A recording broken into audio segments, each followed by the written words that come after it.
aceito e praticado no mundo inteiro, né? Então foi ele que foi o tradutor e ele que foi o grande mestre, o guru lá do antigo.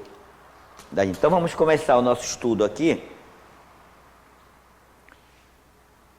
Bem, então lá vai. Começando aqui, eu começo com esses que na verdade eu te digo que aquele que não nascer de novo não pode ver o reino de Deus. O que é nascido da carne é carne, o que é nascido do Espírito é Espírito. Então aí a gente tem o encontro, né, no Evangelho, narrado no Evangelho de São João, o encontro de Jesus com Nicodemos, no capítulo 3 do livro, que é muito semelhante com o capítulo 2, o verso 27 lá do Bhagavad Gita. Olha. Para os nascidos a morte é certa, e após a morte todos voltarão a nascer. Portanto, no inevitável cumprimento do teu dever, não deves te lamentar. Então, é muito parecido as duas, né, os dois versos lá do capítulo 2 do Bhagavad Gita, com o encontro de Jesus com o Nicodemos sobre a reencarnação. Aliás, o capítulo 2 do Bhagavad Gita é a essência do livro. A gente pode dizer que, quer dizer, é o resumo de toda a batalha nossa da reencarnação.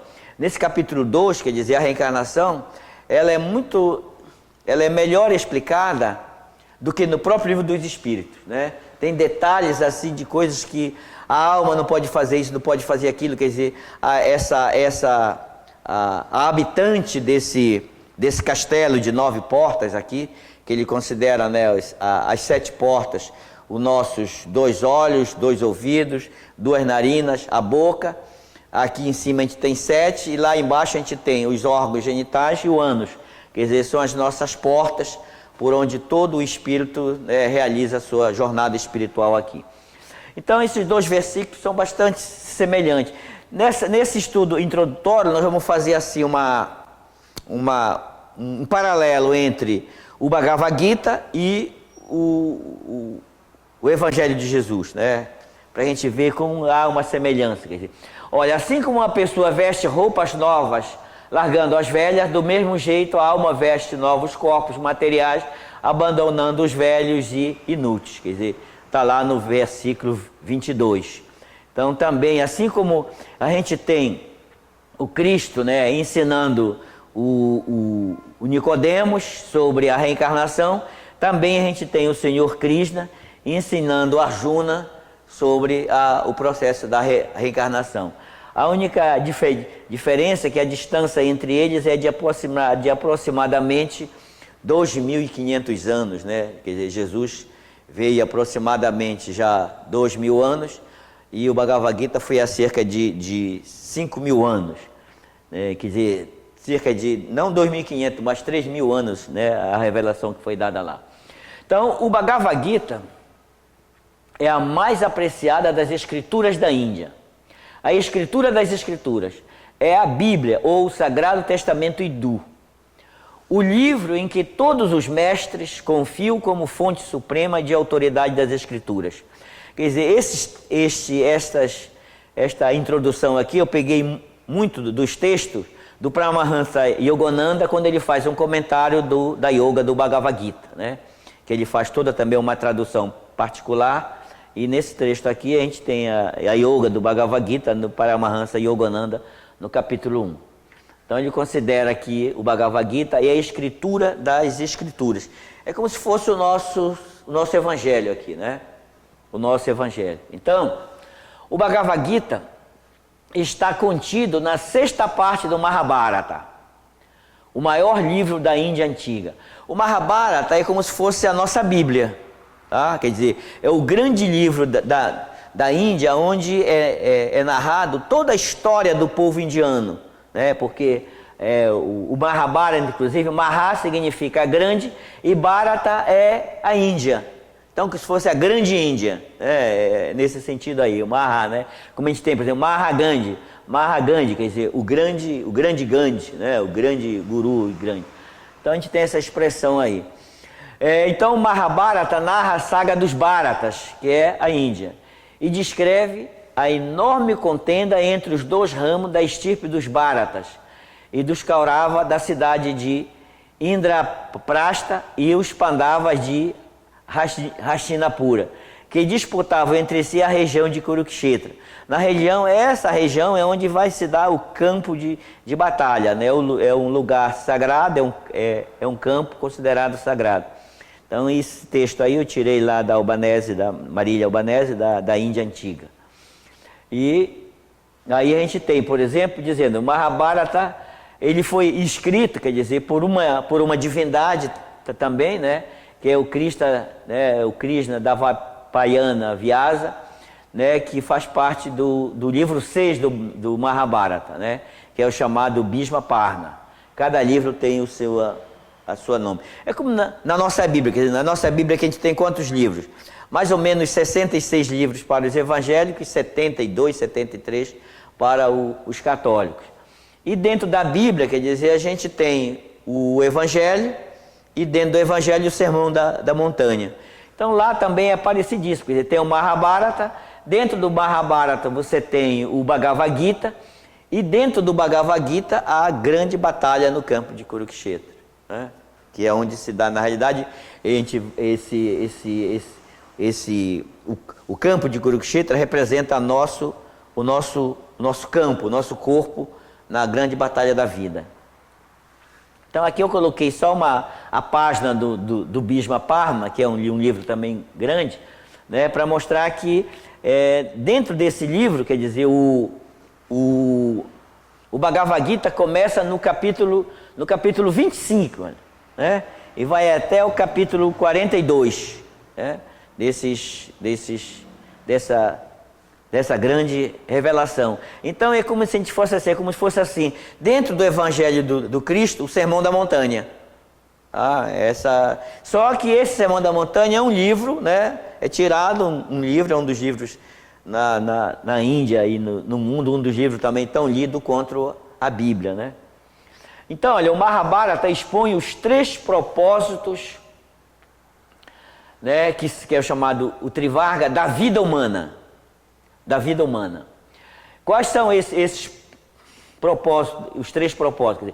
O prazer sensorial, que é o Kama, a vida econômica, né, o Artha, e a religiosidade, que é o Dharma. Na realidade, esses 3 propósitos resumem toda a nossa vida aqui, né? Quer dizer, a nossa vida é na busca do prazer sensorial, prazer das coisas do mundo, do corpo.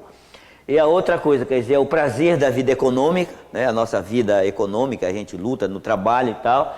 E depois, qual é a outra? A vida religiosa. Então, são as 3 grandes batalhas da nossa vida aqui.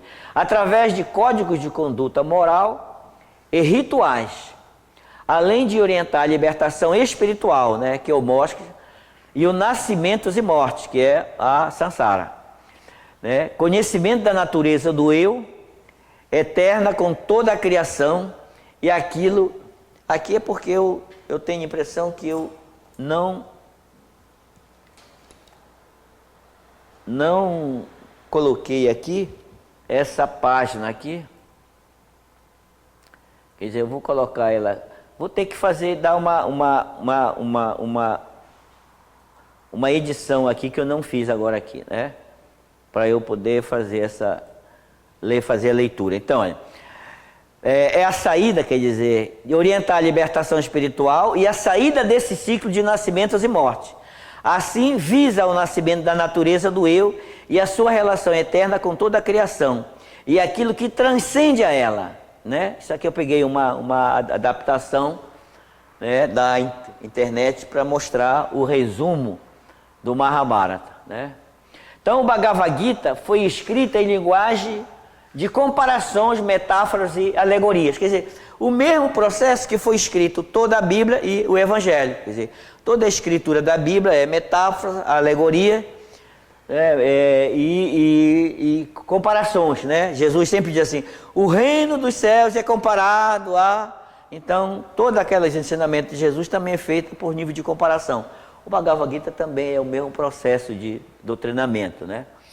Então, olha, metáfora entremeando fatos históricos com verdades espirituais, apresentando em palavras um painel das tumultuosas batalhas interiores, travada tanto pelo homem de tendências materiais, como pelo homem de inclinações espirituais. no interior da dura casca da simbologia, o Bhagavad Gita esconde os mais profundos significados espirituais para protegê-lo da ignorância, né, das trevas. Então é aqui que ele diz, é a batalha da vida entre dois seres, quer dizer, o professor Ubaldi vai chamar do involuído e do evoluído. Aqui ele está chamando pela batalha da vida, né, tendências de tendências materiais, né, pelo homem de inclinações espirituais. Tanto, quer dizer, uma batalha que ele chama aí das batalhas inferiores, né, pelo aquele que está preocupado com as tendências materiais, como aquele que está preocupado com as tendências espirituais. O grande sábio indiano, né, Patanjali, diz que o Bhagavad Gita é o cântico celestial, pelo qual o Senhor quis unir a alma de seus filhos errantes e sujeitos à ignorância com seu próprio espírito. Olha só, quer dizer, os filhos errantes. Quer dizer, toda a codificação de Kardec também é nesse sentido de os espíritos errantes, quer dizer, tanto que ele chamou, quando a pessoa desencarna e volta daquele, né, esse período de erraticidade, quer dizer, né, desses espíritos que fica errante. Quer dizer, errante no sentido daquele espírito ainda que não tem uma compreensão mais elevada da divindade, porque você desencarna e fica no mundo sem compreender, né, quais são os propósitos da sua vida, tanto aqui como lá. Mas aquele que já tem essa compreensão, quer dizer, não fica praticamente nesse caminho de samsara o tempo todo. Você se eleva para mundos espirituais mais elevados. Então, o pano de fundo da batalha, aqui eu acho que eu fiz a mesma coisa, eu não coloquei aqui, né? Eu fui colocando essas imagens e esqueci de fazer uma relação delas, dos guerreiros.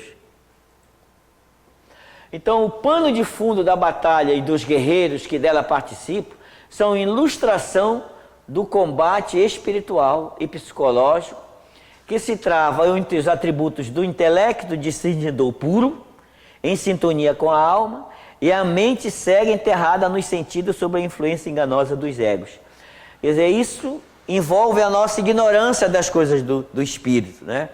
Então a gente tem ele está dizendo, combate espiritual e psicológico que se trava entre os atributos do intelecto discernidor puro, quer dizer, a nossa razão, o nosso intelecto, se tiver voltado para as coisas do mundo material, é um entrave, quer dizer, é uma barreira para a gente compreender as coisas espirituais, né? E o quê? E também a mente cega dos sentidos. Então, o intelecto e a razão, quer dizer, são instrumentos que a gente tem exatamente para discernir as coisas da matéria e as coisas do espírito, e transcender. Porque senão nós vamos ficar presos a esse mundo, como ele está dizendo aqui, a uma mente cega enterrada nos sentidos. Quer dizer, a alma vai ficar aqui prisioneira dos sentidos, como se não visse as coisas do espírito. Naquela expressão de Jesus, quer dizer, deixa os mortos enterrar os seus mortos. Quer dizer, aqueles que estão voltados para as coisas da matéria, para o mundo dos sentidos, estão espiritualmente mortos. Quer dizer, não estão vivos para as coisas do espírito. Nesse sentido que Jesus se refere naquela expressão. Então, olha, o clã de Pandu representa a inteligência pura. E o rei cego de Trahastra representa a mente cega, com os seus rebentos de tendências sensuais perversas. A grande batalha vai ser a batalha entre duas famílias. E são famílias parentes, todos eles são primos, irmãos, enfim. Aliás, quer dizer, é como se a gente dissesse o seguinte, no sentido da revelação profunda da nossa criação, todos nós somos irmãos, né? Irmãos porque somos filhos de um mesmo pai. Então é essa grande batalha que é narrada entre mestres, professores, tios, né, irmãos. Então é essa grande batalha que vai ser narrada. Então a gente tem aqui, né, os 5 Pandavas, né, representando aqui os 5, e o rei cego, que é orientado por Sanjaya, que é como se fosse uma mente, né, vidente, que olha que narra toda a história, né, para o rei cego que está comandando naquele momento ali. Está dizendo o seguinte: o espírito Bhagavad Gita é mencionado no próprio Bhagavad Gita. Ele é exatamente assim. Se quisermos tomar um determinado remédio, teremos que seguir as instruções escritas no rótulo. Não podemos tomar o remédio de acordo com o nosso próprio capricho ou de acordo com as instruções de um amigo. Devemos tomá-lo de acordo com as instruções do rótulo ou com as instruções de um médico. Então, o que é que significa isso? Quer dizer, o Bhagavad Gita, assim como toda a revelação espiritual, quer dizer, é um remédio para a alma, para curar a alma da ignorância desse mundo aqui. Só que a gente tem que sempre, como ele está dizendo aqui, olha, se quisermos tomar um remédio, um determinado remédio, teremos que seguir as instruções escritas no rótulo. Então a gente tem que seguir as instruções daquilo que foi revelado no livro sagrado. Quer dizer, para quem sabe interpretar e ler, vai lendo e seguindo aquelas instruções, no nosso caso aqui, dos grandes profetas, dos grandes mestres, vamos seguindo já a orientação, quer dizer, cujo mestre maior aqui é o próprio Cristo. Quer dizer, a gente vai seguindo as orientações que ele vai dando. Ou então, quer dizer, através de um médico, no caso, um guru, que a maioria é o que a maioria faz. Então, a maioria, para nós aqui no caso, tem o quê? Tem um padre, tem um pastor, alguém que vai orientando aquela pessoa naquela religião, certo? Quer dizer, para a pessoa, tem a mesma coisa, quer dizer, o senhor Swami Prabhupada, que todos os comentários aqui é tirado, né, de Swami Prabhupada. Então ele diz exatamente isso, que não podemos tomar um remédio de acordo com o nosso próprio capricho, ou de acordo com as instruções de um amigo. Ou nós devemos ler o livro sagrado, interpretar e seguir aquelas instruções, ou na companhia de um determinado mestre. O Senhor informa a Arjuna que este sistema de yoga do Bhagavad Gita foi primeiramente falado ao Deus do Sol, que o explicou a seu filho Manu, que o explicou a seu filho Ikshava, e dessa forma, por sucessão discipular, este sistema de yoga vem sendo transmitido. Porém, no decorrer do tempo, ele se perdeu. Agora o Senhor tem de falá-lo novamente, desta vez para Arjuna, no campo de batalha de Kurukshetra. Isso aqui é belíssimo, por quê? Porque as revelações espirituais são dadas ao longo da civilização, ao longo da história, para determinados grandes profetas, grandes mestres, grandes gurus. E aqui o Senhor Krishna está dizendo para Arjuna que foi dado primeiro, quer dizer, narra o texto, quer dizer, que foi dado há muitos milhões de anos ao Deus Sol. E esse, quer dizer, revelou ao seu filho Manu, que por sua vez explicou ao seu filho Ikshava. E dessa forma, quer dizer, essa sucessão de conhecimento foi se passando para a civilização. Mas no decorrer do tempo aquilo foi se perdendo. Quer dizer, de tal maneira que sempre precisava, para que aquilo voltasse de novo à mente da civilização, o Senhor Krishna precisava de novo revelar aquele conhecimento. E desta vez ele está revelando para Arjuna.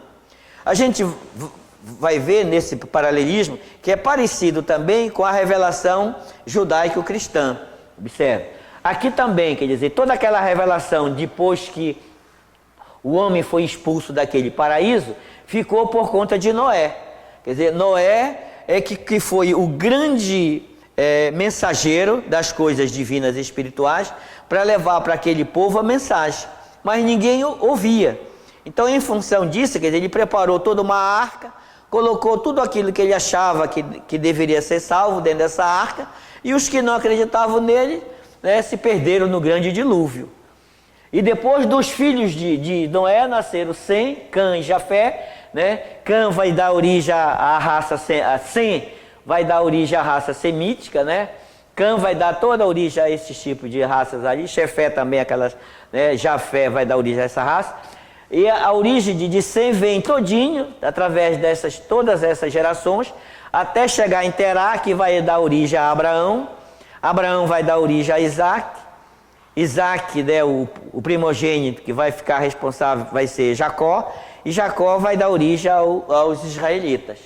Então aqui a gente tem, Então, observe que aqui também existiu toda uma tradição de revelação religiosa através dos séculos para o povo judaico-cristão, como aconteceu também na civilização indiana. Quer dizer, o paralelismo é semelhante. Tá?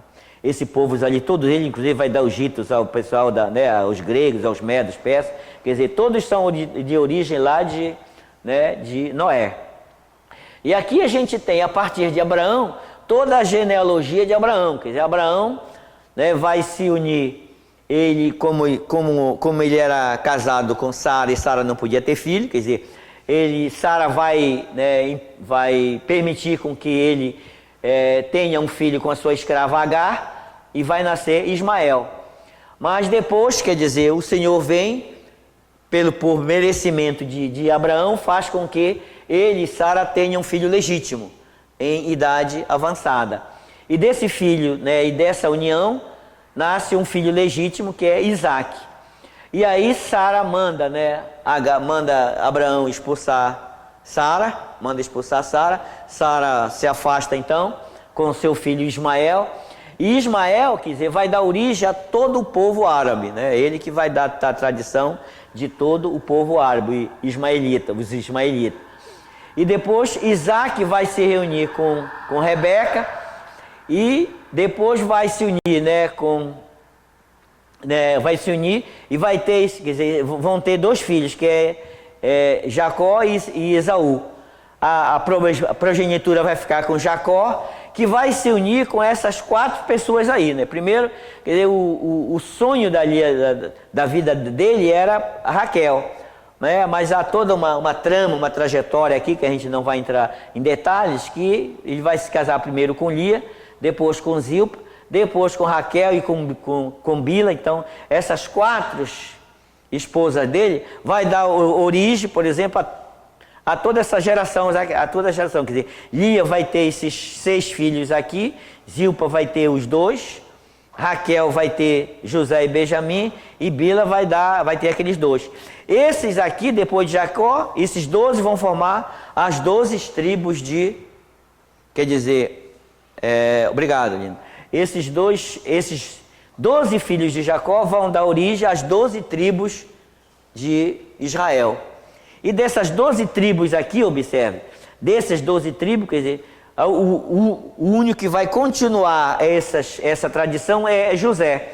José vai para o Egito, leva depois todo o povo para o Egito. Também a gente não vai entrar em detalhe aqui sobre essa tradição, mas o povo que vai todo para o Egito, depois o faraó torna aquele povo escravo, e eles ficam escravos por cerca de 400 anos. Aí surge um novo revelador no meio daquele povo, que é Moisés. Quer dizer, Moisés é um outro revelador. Deus de novo vai instruir Moisés, quer dizer, por quê? Porque todos aqueles ensinamentos de Noé, que foram esquecidos ao longo do tempo, também depois de Jacó, todos os ensinamentos dados por Abraão, Isaac e Jacó foram esquecidos no Antigo Egito. Precisou de novo de um novo revelador, e Deus vai revelar para Moisés. Então é muito semelhante àquela revelação do Senhor Krishna para o Deus do Sol, para o seu filho Manu, quer dizer, para aquela tradição toda para ser compreendida. Então, quer dizer, agora o Senhor Krishna diz claramente a Junas que está fazendo dele o primeiro receptor de um novo Paramprahan, quer dizer, um novo sucessor discipular, porque a velha sucessão se havia rompido. Quer dizer, observe que também aqui há um rompimento aqui, olha, quer dizer, depois que os israelitas vão para o Egito, há todo um rompimento. Aí tem que começar todo de novo, uma nova revelação com Abraão. Quer dizer, ele está lá na cidade de Ur, em sonho de novo, ele tem um sonho que tem que sair dali, leva todos os seus herdeiros, e ao longo dessa tradição ele vai recebendo de novo uma revelação para ser dada para aquele povo, que vai se perder depois no Egito, e vai precisar de Moisés depois como outro revelador. Então essas revelações, ao longo das civilizações para os povos, são muito parecidas e semelhantes. Então, era desejo do Senhor, portanto, estabelecer um outro Paramprahan na mesma linha de pensamento que veio do Deus do Sol aos outros, e era seu desejo que seus ensinamentos fossem distribuídos mais uma vez por Arjuna. Então o Arjuna é aquele que vai realmente fundamentar agora e o conhecimento, né, no grande livro Bhagavad Gita e em toda a história do Mahabharata. Como também Moisés é aquele que vai fundamentar toda a obra escrita na tradição judaico-cristã agora. Porque aquela tradição lá de Noé e de Abraão não foi escrito nada. Certo? Quer dizer, começou a ser escrito a partir de Moisés. Também aqui, essa escritura vai começar a partir, né, do discípulo Arjuna. Então, o conceito de reencarnação pode ser identificado em diversas crenças e culturas em vários períodos da história da humanidade, tais como o Antigo Egito, a Grécia Antiga, a tradição judaica, né, através da Kabbalah, o druidismo, o budismo, o jainismo, o confucionismo, o taoísmo, o hinduísmo, né, e etc. Quer dizer, aqui a gente tem uma história de toda a tradição da civilização no mundo como uma tradição de cultura da reencarnação. A gente tem, por exemplo, no Egito Antigo, né, a gente tem até inclusive, né, o livro, né, tem um livro que fala sobre a reencarnação, né, dos egípcios. Né? A Grécia Antiga, toda a obra de Platão, ela trata da reencarnação. Né? Inclusive no final do livro A República tem o mito de que é o mito da reencarnação. Né? Nas tradições judaico-cristã também, no druidismo, né? No druidismo, inclusive, quer dizer, a doutrina espírito, seu grande revelador, né? O Allan Kardec pegou o nome exatamente porque ele tinha sido um sacerdote druida lá, há muitos milênios lá atrás. Né? Por isso que ele deixa de ser Leon Denisard para assumir o nome de Allan Kardec. No budismo, né, toda a revelação do budismo é reencarnacionista. No jainismo, confucionismo, taoísmo, quer dizer, observe que toda a tradição das religiões são, de uma forma, principalmente a tradição oriental, é toda reencarnacionista. Odiernamente, quer dizer, atualmente, o conceito de reencarnação é difundido a nível mundial pelas seguintes culturas e crenças. O Espiritismo no Brasil, o movimento Hare Krishna, né, no mundo todo, Teosofia, Cientologia, Igreja Católica Liberal, a Fé Bahá'í, a Seishonoye, né, o Rosacrucianismo, o movimento New Age, etc. No Brasil, a religião de Deus, que é a LBV, quer dizer, ela também prega a reencarnação, né, o racionalismo cristão, que é a gente pode dizer que é uma corrente que surgiu, quer dizer, uma corrente que surgiu do Espiritismo, né?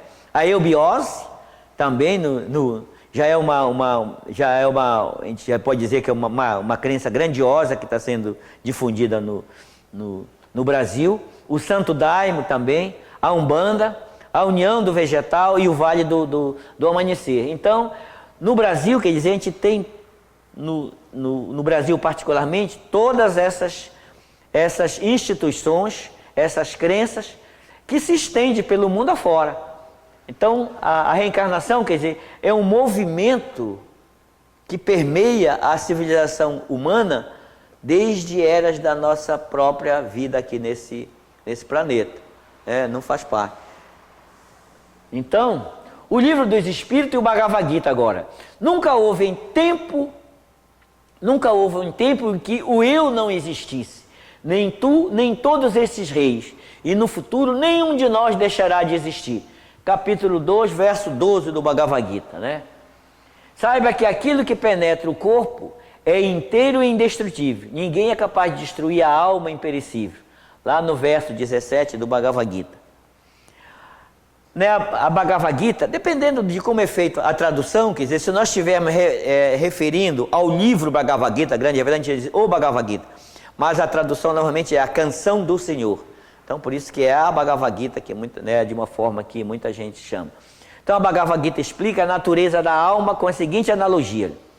Assim como o Sol ilumina sozinho todo esse universo, do mesmo modo a entidade viva, quer dizer, o Senhor Krishna, quando está falando, né, no Bhagavad Gita, a entidade viva é todo ser vivo.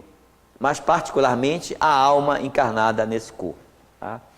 A entidade viva sozinha dentro do corpo ilumina o corpo inteiro através da consciência discernidora. Olha só, quer dizer, assim como o Sol ilumina sozinho todo esse universo, do mesmo modo a entidade viva sozinha dentro do corpo ilumina o corpo inteiro, né, através da consciência discernidora. Quer dizer, Jesus não vai nos dizer no Evangelho o seguinte: se o teu olho, quer dizer, se o teu olho é luz, quer dizer isso, né?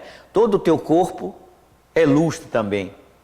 Então, observe que também o nosso corpo, através da compreensão, é como um sol que ilumina todo o nosso redor. Então, no livro dos Espíritos, né?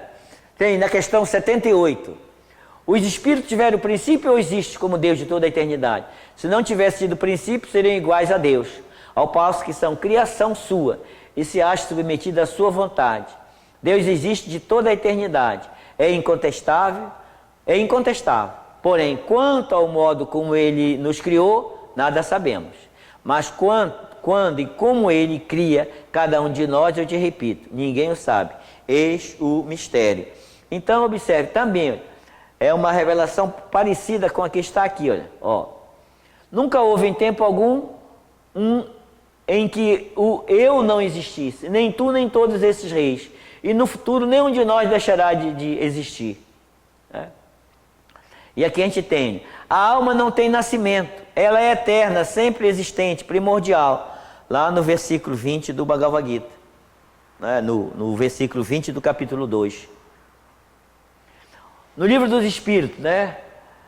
A alma, a múltipla existência da alma, a alma passa então por muitas existências corporais? Sim, todos contamos muitas existências.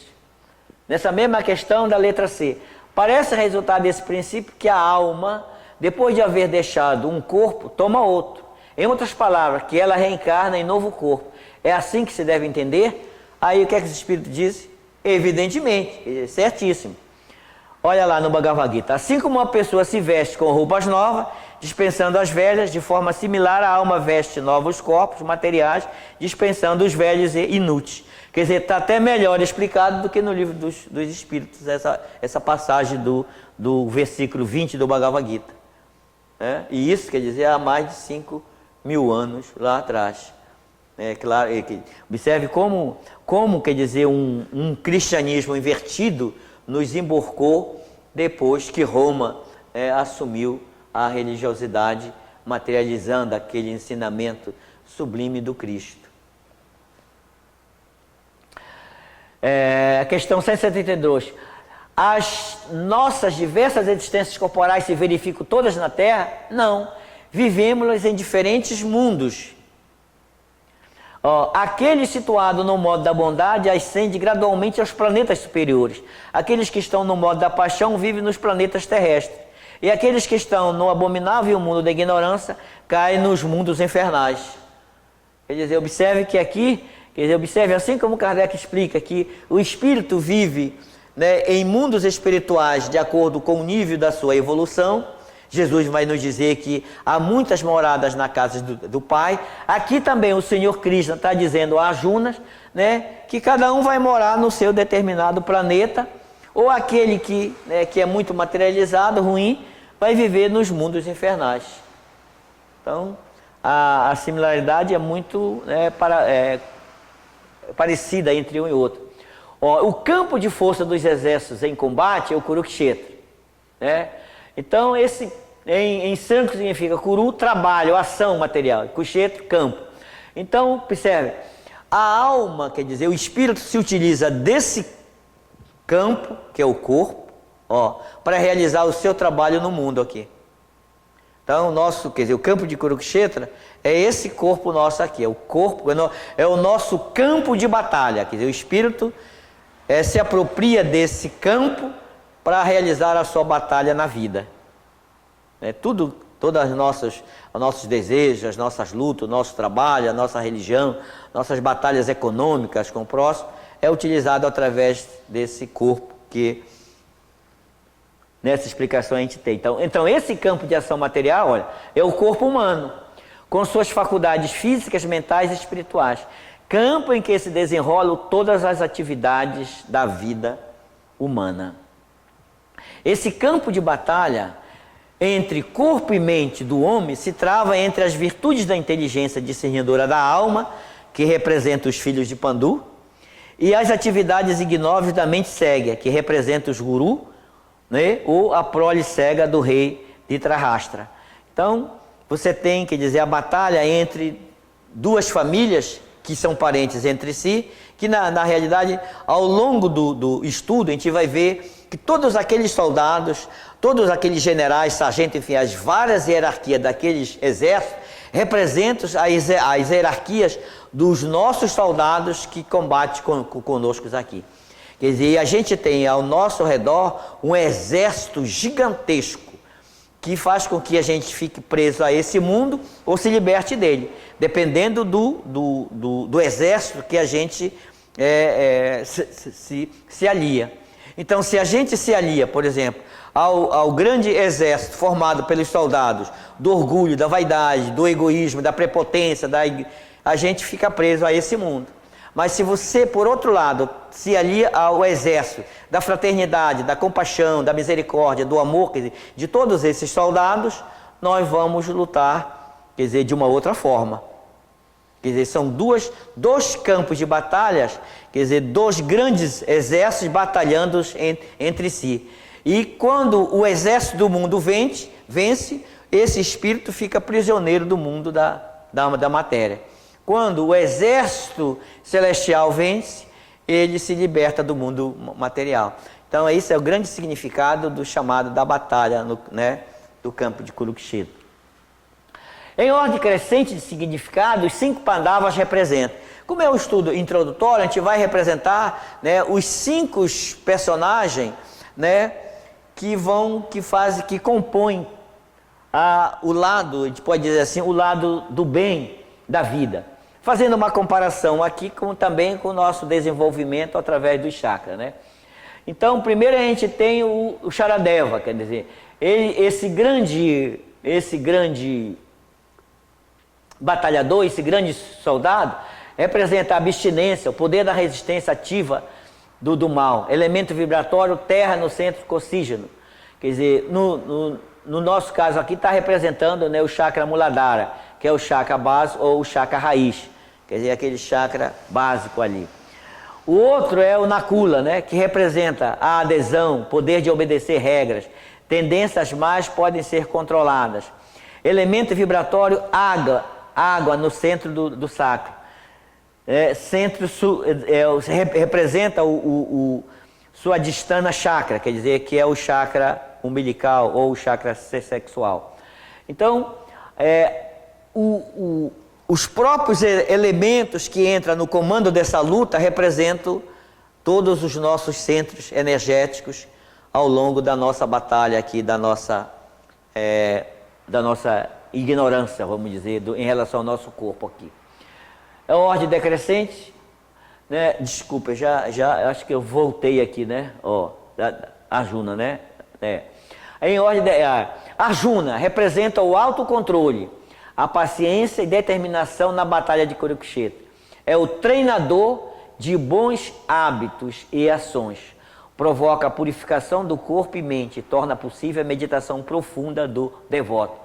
Quer dizer, é para esse grande soldado que Krishna está revelando todo a sua divindade, quer dizer, é para esse chamado discípulo que é o Arjuna, ele que é o centro de toda a revelação. Sem esse fogo e autocontrole, o progresso espiritual é pouco possível. Elemento vibratório fogo no centro lombar confere força ígnea ao vigor físico e mental aos soldados dos sentidos. Esse centro é o Manipura Chakra, no caso aqui é o nosso chakra do plexo solar. Então, quer dizer, observe que esse chakra, quer dizer, a gente pode dizer que ele representa aqui, está aqui no nosso estômago, representa os nossos desejos todos, o nosso estômago, os nossos desejos materiais para satisfazer o corpo físico. Por isso que se a gente não tiver uma compreensão de se libertar dele, fica preso nesse mundo de samsara. O outro grande soldado é, né, o outro irmão. Eles são cinco irmãos, tá? São 5 irmãos. Bhima, que significa o poder da vitalidade, a força vital, prana, controlada pela alma. E o elemento vibratório ar no centro dorsal, o Anahata Chakra, né, empoderando o pranayama, que é o nosso poder de compreensão das energias da vida. Poder de reduzir ao silêncio e à imobilidade os órgãos internos e externos, destruindo a invasão de paixões, quer dizer, destruindo todas as invasões dessas paixões representadas pelo sexo, cobiça, a ira, a gula, a avareza, a luxúria, a inveja, orgulhos. É o destruidor da doença e da dúvida. É o centro do amor divino e da criatividade espiritual. Então essa é a representação do grande soldado Bhima. O outro é Yudhishthira. Yudhishthira vai ser o rei, vamos dizer, quer dizer, o rei que vai comandar do lado dos bons a grande batalha. É um rei que foi destituído, porque a história do Bhagavad Gita, quer dizer, dentro do Mahabharata, é uma história belíssima, certo? Quer dizer, é como se a gente fosse narrar toda a história humana, como ela é narrada na Bíblia. Quer dizer, todas aquelas dificuldades, as batalhas, alguns caíram, foram submetidos, e outros saíram livres dessa batalha. Então, e tem inúmeras dificuldades, provações ao longo da vida deles, né? Que a gente nós estamos, vamos estudar e compreender isso ao longo do livro. Então, o elemento, o poder do bom senso para agir, auxiliando o bem e destruindo o inimigo, como os sentidos e os hábitos. O elemento vibratório criador do éter no centro cervical, o Vishuddha Chakra, o chakra laríngeo, o purificador, que tem o poder de intuir e visualizar uma verdade até a sua manifestação. Eu estou fazendo essa associação porque também, dentro do cristianismo esotérico, a gente faz também toda uma revelação dos chakras através das 7 mensagens que foram dirigidas no Apocalipse às 7 igrejas. Quer dizer, começando da primeira até a 7ª igreja, no Apocalipse, Cristo está dirigindo aqueles ensinamentos e alertando aquela igreja do que pode acontecer se elas não seguirem os seus ensinamentos. Então, a gente também feita uma associação desse conhecimento das 7 cartas às 7 igrejas com os nossos 7 chakras, certo? Quer dizer, a proporção que a gente vai compreendendo aquelas mensagens é o próprio desenvolvimento também dos nossos 7 chakras quando a gente vai fazer esse estudo. Então, quer dizer, a manifestação dessas verdades através desses centros de força que são os chakras.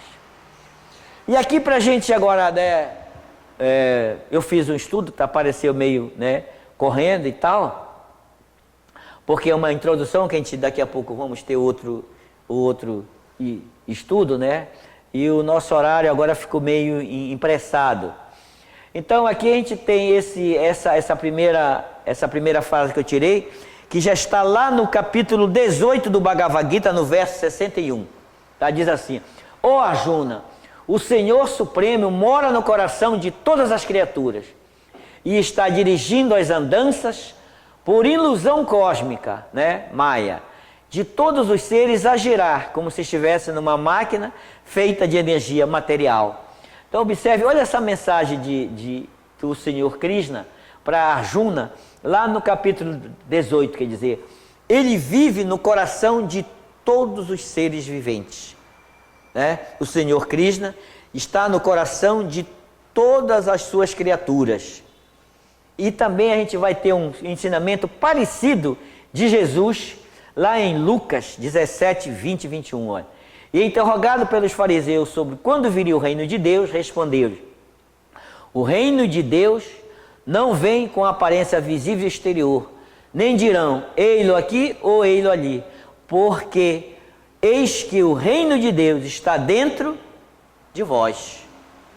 Então, observe que aquela revelação do Cristo para aqueles discípulos é muito semelhante com a revelação do Senhor Krishna para Arjuna. Quer dizer, o Senhor Supremo mora no coração de todas as criaturas. Olha como é bonito, né? Por aí a gente percebe a ressonância vibratória e harmônica das revelações que é dada a todas as religiões no mundo inteiro, para todos os povos da Terra, independente de cultura, independente de época, de espaço físico. A revelação é a mesma, por quê? Porque a fonte suprema é uma só. Ela muda no sentido, a gente percebe isso na oração do Pai Nosso. Jesus, por exemplo, quando colocou a oração do Pai Nosso, ele colocou uma oração de uma forma ecumênica. É uma oração tão sublime que ele começa assim: Pai Nosso que está no céu.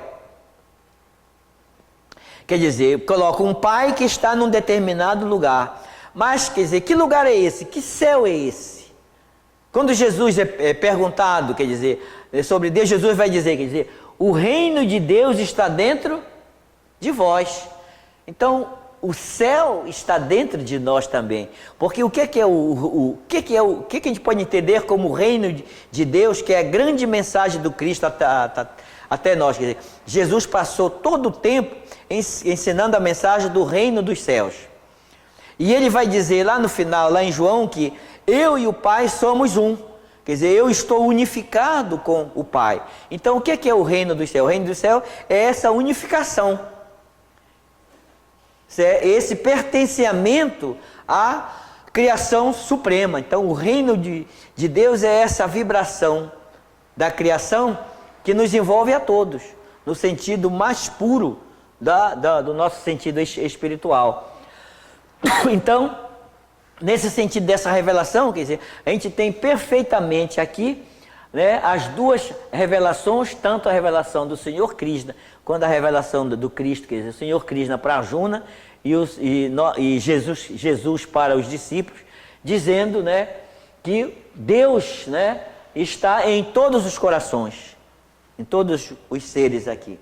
Então a gente tem aqui, né, tanto, né, ali uma imagem do Senhor Krishna e Jesus, ambos faziam meditação através das suas preces, né, porque a fonte suprema, Deus, quer dizer, é uma só. Então a gente está fazendo esse estudo introdutório, a gente vai ver no capítulo 1, o capítulo 1 ocorre toda uma batalha, né, de como os exércitos estão se organizando para o grande confronto da vida e, ao mesmo tempo, a seleção entre os dois lados, quem vai ficar de um lado e de outro. Então, de um lado vai ficar Arjuna com o Senhor Krishna, quer dizer, só ele e o Senhor Krishna. E do outro lado vai ficar o exército do Senhor Krishna auxiliando o exército dos Kauravas, né? Daquele outro exército opositor. E nessa grande batalha, quer dizer, Krishna, nesse campo de batalha, o Senhor Krishna vai ensinar para Arjuna como ele deve se conduzir no campo de batalha. Significa o quê? É a instrução de como nós devemos nos conduzir na batalha da nossa vida encarnatória. Quer dizer, no momento em que nós nascemos aqui, temos esse instrumento, que é o corpo físico, para enfrentar a batalha desse mundo material aqui. E Jesus também tem uma mensagem que diz assim, olha, no mundo encontrareis muitas atribulações, muitas dificuldades, mas tende bom ânimo, eu venci o mundo. Então a nossa batalha é para vencer o mundo e não para vencer no mundo, porque se eu venço no mundo, eu me torno escravo do próprio mundo. Se eu venço o mundo, eu me liberto desse mundo aqui. Então, quer dizer, essa que é a representação da grande batalha de Kurukshetra no campo da vida. Quer dizer, nesse campo, o instrumento que nós temos desse corpo, que o espírito se utiliza desse corpo para enfrentar o mundo e realizar a sua ascensão espiritual. Então é nesse sentido que a gente pode dizer, né, que a gente encerra aqui, e na próxima aula a gente vai entrar no primeiro capítulo, né, do estudo do Bhagavad Gita, para a gente compreender melhor como é que se dá, como é que se faz, por exemplo, também as revelações para outras culturas, em outros tempos, ainda que a gente esteja do ponto de vista distante, mas espiritualmente, Deus é um só. Porque, como eu estava falando ainda há pouco, quando Jesus diz assim, santificado seja o vosso nome. Então, nessa oração, Jesus não dá um nome para a divindade. Olha como é bonito disso, né? Jesus não dá um nome, diz, santificado seja o vosso nome. Então, seja o nome que seja dado, Deus, seja Jeová, seja Alá, seja Brahma, seja, enfim, qualquer que seja o nome dado, qualquer que seja a religião que vá professar, sempre esse nome será o quê? Santificado. Então é bonito isso, quer dizer, santificado seja o vosso nome, que Deus está Jesus está nos referindo ao Pai. Quer dizer, a melhor forma da gente compreender, né, todas essas revelações está na oração do Pai. E até na oração do Pai Nosso, quer dizer, a gente tem também 7 divisões, 7 súplicas do Pai Nosso, ensinando toda a nossa, o que nós devemos fazer para nos livrarmos desse mundo aqui. Então a oração do Pai Nosso é uma oração simples, mas ela tem uma profundidade espiritual, a gente pode dizer assim, gigantesca, profunda. Porque é nessa oração que a gente diz pequena, mas grandiosa espiritualmente, ensinando tudo o que nós devemos fazer para nos libertar desse mundo. Então essa é a grande lição que é nos revelada para nós no livro, né, no livro do Bhagavad Gita, através do Senhor Krishna e através, né, da revelação judaico-cristã, né, com a revelação de nosso Senhor Jesus Cristo. Então, um bom dia a todos, que a paz seja em nossos corações.